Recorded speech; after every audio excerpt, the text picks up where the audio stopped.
John, straight out of London, the unreliable boyfriend now slightly more reliable, but maybe not what you wanted from him. Well, maybe, but you've got to remember what they've actually done here, which is to remove an emergency cut. And I think the way the market is responding to this is that there was a decisive view around the table to take the emergency measure off the table. But I think the way the market's interpreting it, and certainly the way in which it's trading in the currency markets, is that this is likely to possibly be a one and done. Let's be clear. What's going to happen now is the focus of the market is going to return, to the budget on the 22nd of November and what Philip Hammond may or may not be able to get through from a fiscal stimulus point of view. And secondly, and more importantly, what happens with the Brexit negotiations in December?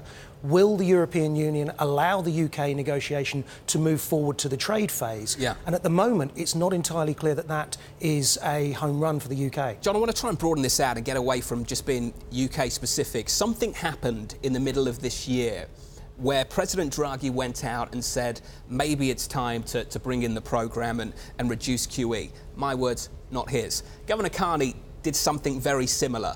Then the Federal Reserve started bringing forward their ideas for reducing the balance sheet as well. It feels kind of coordinated. What's going on with central banks pushing back just a little bit? Well, I don't think that there's some grand pact amongst the central bankers around the globe. Yeah, sure, they talk to each other, they're aware of the same economic data, but the reality is you have a group who are observing a coordinated, synchronous upturn in global growth. And what that means is that the requirement for emergency levels of policy is no longer where it was.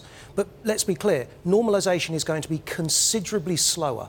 In our long-term capital market assumptions, we've looked at the last 8 rate hiking cycles in the US. On average, they last 20 months. This one's 22 months in the US and counting. It's likely to be the longest one on record. So it's not the fact they're moving together, it's more the fact they're moving at a glacial pace, which I think sets the tone for monetary policy. So, David Kelly, you have, JPMorgan Asset Management has out your long-term capital markets assumptions right now, where you take a look out 10, 15 years. One of the things you say about the pound very specifically is it's actually underpriced. If you look at purchasing power parity, it's actually underpriced. How do you put that together with this reaction to the pound just today? Well, I think the Bank of England ought to be very pleased that the pound isn't soaring on this news. Britain faces a serious uncertainty because of Brexit, and I think that's a real wild card here. And so they need an undervalued currency to help maintain growth, particularly if they run into tougher times when it comes to trading. So this is actually very good.